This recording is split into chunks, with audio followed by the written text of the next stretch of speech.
Chief justice صاحب نے کہا ہے شیم آن یو سندھ گورنمنٹ. میں تو شکر گزار ہوں چیف جسٹس صاحب کہ ان کو اگر شرم میں تھوڑی سی ہوتی، اگر سندھ کے حکمرانوں میں تھوڑی سی شرم ہوتی، تھوڑی سی حیا ہوتی تو یہ کچھ بھی نہ ہوتا. شیم آن یو کہنے سے کچھ نہیں پڑے گا فرق، اس لیے کہ سندھ میں گیم آن ہے. شیم آن یو سے کچھ نہیں ہوگا.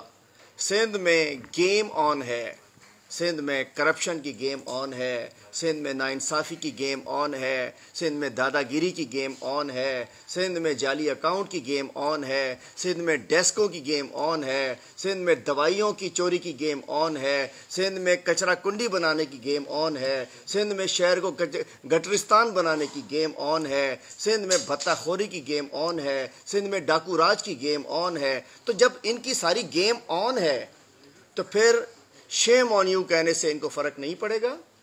اور اس وقت ایک بہت بڑا ایشو 44 ارب کی کرپشن کا نوٹس سپریم کورٹ نے لیا تھا، اور اس کی تفصیل یہ بتائیں گے. اور اس کے بعد اعجاز جکھرانی اور پیپلز پارٹی کی سندھ پولیس کے ساتھ مل کر انہوں نے اپنے سیاسی مخالفین کی کلنگ سٹارٹ کرا دی ہیں.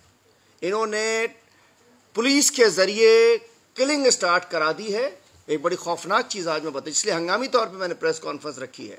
پہلے تو جب محمد میاں سومرو صاحب نیب کا چھاپا پڑا، آپ نے دیکھا کہ اعجاز جکھرانی نے نیب پہ حملہ کروا دیا، اور اس کے بعد جکھرانی ڈاکو نے جنگل سے میسج دیا کہ او سومرا تیار ہو جائے. یہ جنگل کا قانون ہے، اس لیے میں کہتا ہوں ڈاکو راج کی گیم آن ہے. اور اس کے بعد ادھر ہی نہیں رکے، اس کے بعد جنہوں نے ہمارے پی ٹی آئی کے سپورٹرز، ان کو انہوں نے پولیس کو ذریعے، پولیس کرائے کے قاتل بن چکی ہے. ایس ایس پی جیکب آباد کرائے کا قاتل بن چکا ہے، چونکہ جیکب آباد وہ ضلع ہے جو سندھ کا سب سے کرپٹ ترین بندہ ہوتا ہے. وہ وہاں جاتا ہے، وہاں اسمگلنگ ہوتی ہے، وہاں تیل کا کام ہوتا ہے، وہاں منشیات کا کام ہوتا ہے. اور جیکب آباد کا ایس ایس پی غلام تو تھا ہی، آج کل پیسے لے کر ان کی غلامی میں وہ ہمارے ورکرز کی ٹارگٹ کلنگ کر رہا ہے. اس باقیہ تفصیل، کچھ کرپشن کی تفصیلات دی ملیہ سومرو بتائیں گی، اس کے بعد مولانا سومرو صاحب بتائیں گے. انشاءاللہ میں ان قریب جیکب آباد جاؤں گا اور ان چوروں کو، لٹیروں کو میں انشاءاللہ جیکب آباد جا کر بے نقاب کروں گا. ہماری بہن بتائیں گی، اس کے بعد یہ نوجوان